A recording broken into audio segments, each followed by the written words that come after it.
Halo Tribuners, kembali lagi dalam program Bo On Camp. Dalam edisi kali ini, saya akan ngobrol-ngobrol dengan seorang mahasiswa di Yogyakarta, namanya Fanny. Meskipun masih mahasiswa, dia sudah punya usaha sendiri. Nah, bagaimana ceritanya? Kita langsung aja ngobrol-ngobrol ya. Halo Fanny, apa kabar?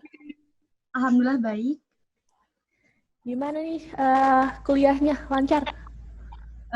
Alhamdulillah sejauh ini masih lancar-lancar aja, cuma gara-gara COVID-19 ini jadi skripsinya agak terhambat. Oh iya. Tapi ini semester berapa kalau boleh tahu? Semester 8. Berarti udah mau skripsi ya? Lagi skripsi, lagi nyusun. Oh. Nah, ini kamu kan punya usaha sendiri ya, namanya Suka Cilok ya kalau nggak salah ya. Nah, kenapa sih kamu milih cilok buat jadi usaha kamu? Alasan memilih cilok tersendiri, karena saya melihat kan di Yogyakarta ini banyak sekali penjual cilok dan semuanya tuh pada laku keras. Nah, terus saya di sini mikir, apa sih yang belum ada di Yogyakarta dengan memanfaatkan bahwa mahasiswa ini pada menyukai cilok. Nah, jadi di sini saya memberikan sedikit inovasi, yaitu membuat cilok goang.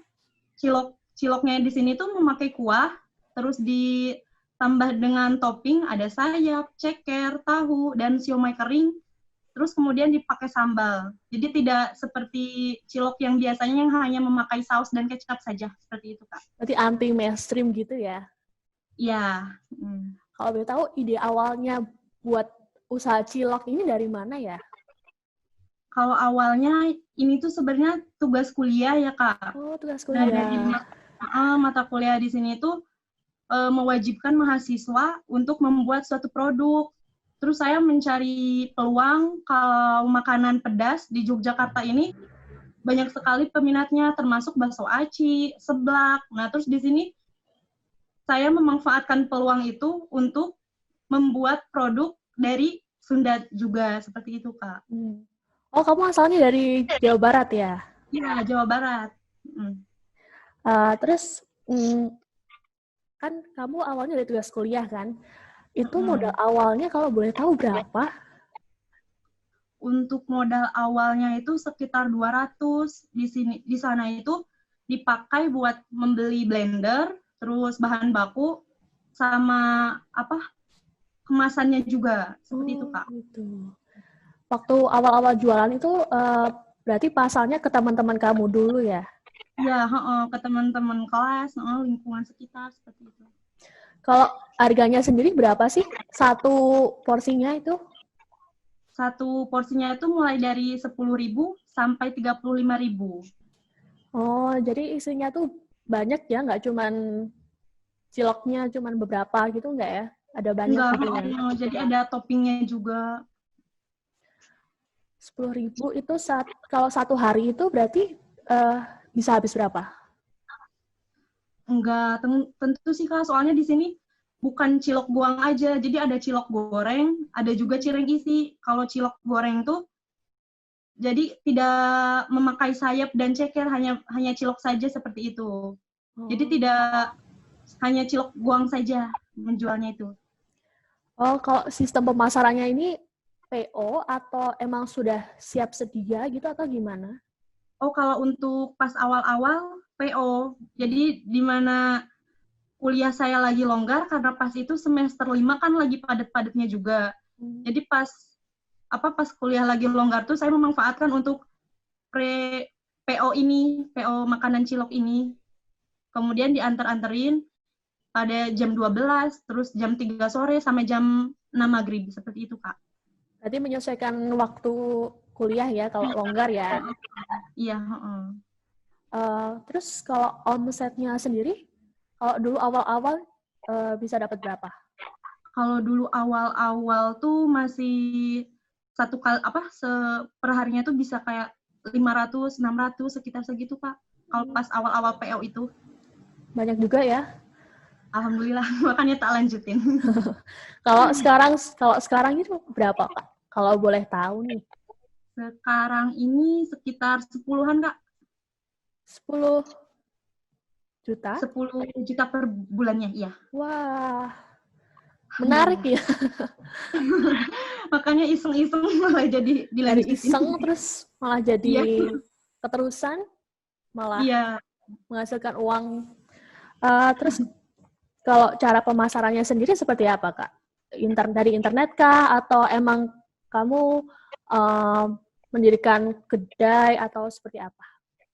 Oh iya, kalau untuk yang awal-awal kan PO ya, itu masih penjualannya masih di kos-kosan. Kemudian dari hasil penghasilannya tersebut itu saya gunakan buat gerobak. Pas awal-awal itu buat gerobak kan. Rencananya tuh mau buka semacam sewa lapak gitu Kak, kayak di depan-depan Indomart, Alfa. Nah, dan ternyata itu nggak dapet kan, terus nyari-nyari lagi tempat-tempat, akhirnya dapat di salah satu food court di Yogyakarta.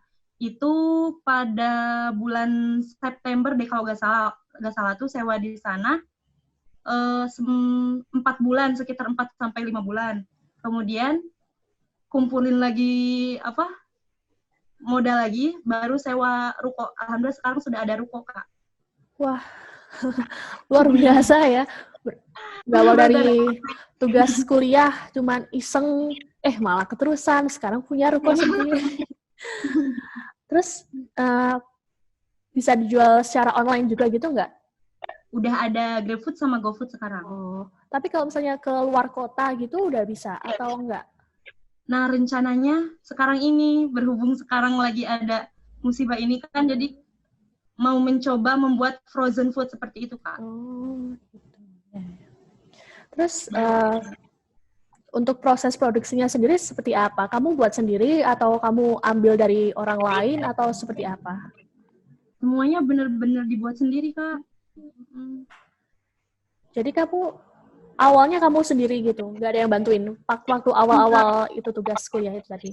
Pas awal itu emang benar-benar sendiri, semisal aku kuliah jam 10 pagi tuh, aku dari jam 3 subuh tuh udah bangun, udah buat cilok, buat ini, buat semuanya. Jadi pas mau kuliah tuh udah bawain pesanan orang-orang seperti itu. Berarti di kosannya ada dapur gitu ya? Nggak ada dapur sih, cuma pakai kompor portable juga. Oh. Tapi sangat luar biasa ya, ini kayak inspiratif gitu. Dari iseng-iseng terus banget. Sekarang jadi besar. Terus buat konsumennya sendiri sekarang udah merambah ya?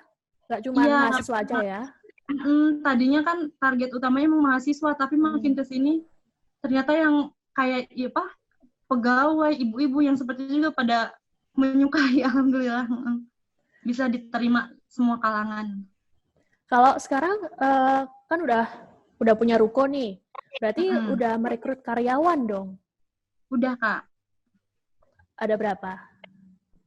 Untuk sekarang baru 1 saja, soalnya saya juga masih agak ragu, kan baru pertama terjun juga tuh, takut tiba-tiba collab apa gimana kayak gitu. Oh iya. Yeah. Jaga-jaga juga. Tapi ada hambatan nggak sih selama melakukan usaha itu? Awal-awalnya sih ada, karena orang-orang di Yogyakarta ini kan belum mengetahui kan apa sih cilok goang, disangkanya tuh kayak ya cilok seperti biasanya aja. Nah, makanya dari sana itu saya memanfaatkan teman-teman saya sendiri untuk mereview, semisal udah beli nih, terus aku minta, ntar review dong, di tag ya di IG, kayak gitu. Makanya jadi banyak orang mulai tertarik dari sana, kayak gitu.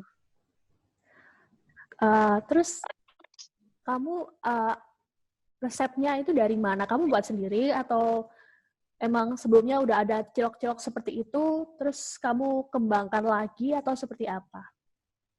Untuk resepnya buat sendiri, karena emang di sana juga ada cilok goang kan, cuma berbeda, Kak, cuma cilok aja sama tahu. Terus di sini saya kembangin lagi pakai siomay kering, terus bumbunya juga, si sambalnya dipisahin, seperti itu. Jadi enggak cuma cilok sama tahu aja, kayak gitu, Kak. Berarti kamu pintar masak ya, berarti ya? Tadinya enggak sih, cuma gara-gara tugas ini jadi kepaksa.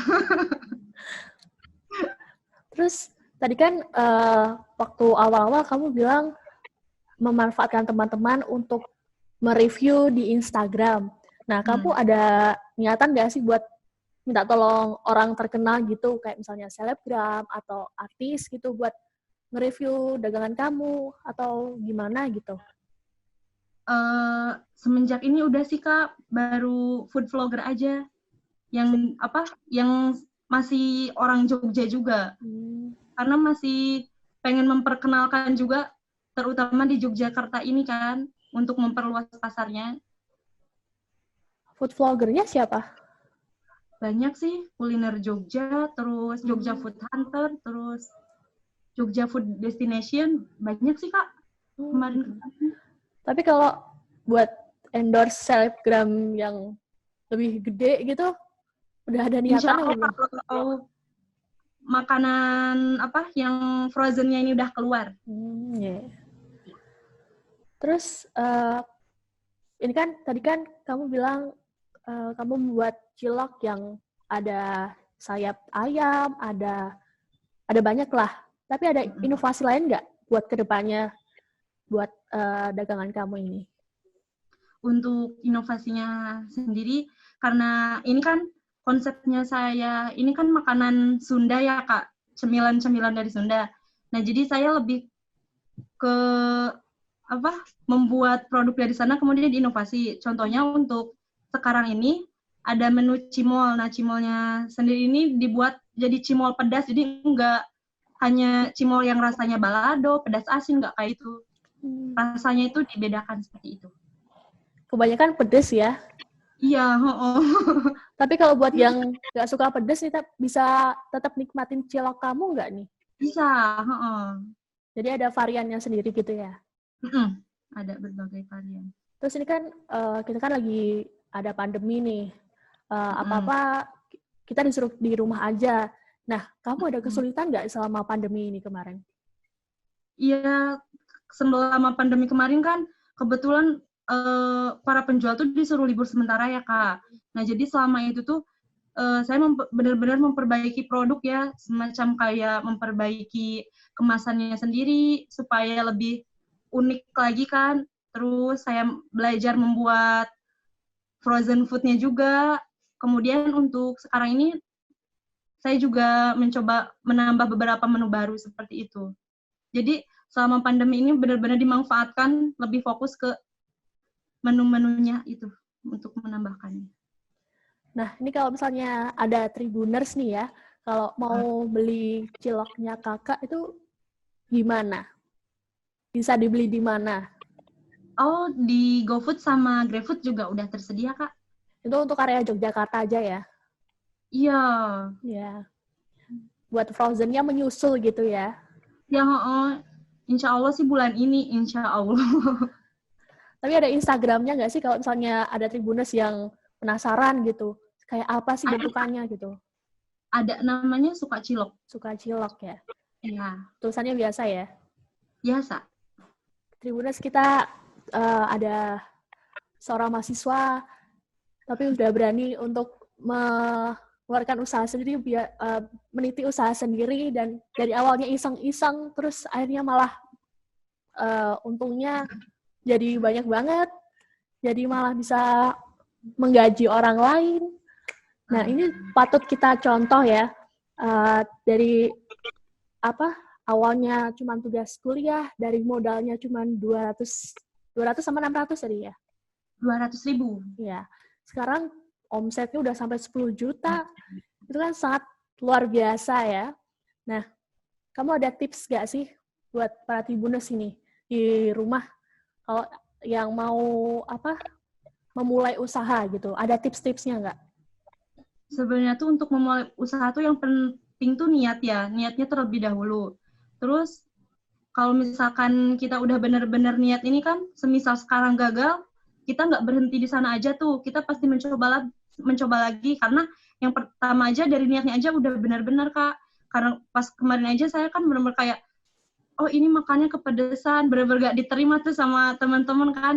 Nah pas itu saya memperbaiki rasanya. Jadi yang tadinya hanya pedas asin saja, pas di Yogyakarta ini saya rubah. Jadi rasanya itu benar-benar kayak jadi Sunda Jawa, pedas, tapi jadi ada manis-manisnya seperti itu. Menyesuaikan lidah orang sini juga ya. Ya, yang penting ya jangan menyerah aja, tetap aja terus aja berusaha kayak gitu. Tapi kamu awalnya tuh modalnya dari orang tua atau dari kamu sendiri? Enggak, Kak. Jadi benar-benar uang jajan sendiri disisihin kayak gitu. Terus sekarang dari omset segitu berarti sudah bisa membiayai kuliah sendiri gitu ya? Atau gimana? Alhamdulillah uang jajan dan untuk membeli-beli yang lain-lainnya nggak minta. Syukur ya. Terima kasih atas kesempatannya sudah mau berbagi pengalamannya dalam merintis usaha dari makanan yang ya makanan-makanan pinggir jalan tapi punya banyak penggemar, terus diinovasi, terus akhirnya malah sekarang jadi sumber penghasilan gitu ya. Nah, harapan apa sih ke depannya buat usaha kamu? Untuk kedepannya ini kan saya pengen terus menambah menu, dan kalau semisal menu-menu yang baru ini bisa diterima sama orang banyak, ya insya Allah akan menambah cabang seperti itu, Kak. Ya, semoga semua harapanmu ini terwujud ya, bisa buka cabang, bisa apa tadi, bisa buat frozen food, terus bisa apa ya, bisa terkenal lah kalau bisa di seluruh Indonesia ya. Amin. Semoga bisa jadi pengusaha sukses juga ya ke depannya ya. Ya. Terima kasih Fanny sudah mau berbagi dengan Tribuners. Nah, semoga kita kalau misalnya ini pandemi sudah selesai bisa bertemu langsung gitu ya. Iya Kak, harus. Makasih Fanny. Sama-sama Kak. Nah, demikian Tribuners, obrolan saya dengan Fanny, seorang mahasiswa di Yogyakarta yang merintis usaha cilok yang awalnya hanya tugas kuliah, kini malah jadi sumber pendapatan. Demikian Wow On Cam kali ini, sampai jumpa dalam Wow On Cam berikutnya. Tetap jaga kesehatan dan selalu di rumah ya. Terima kasih. Terima kasih sudah nonton. Jangan lupa like, subscribe, dan share ya.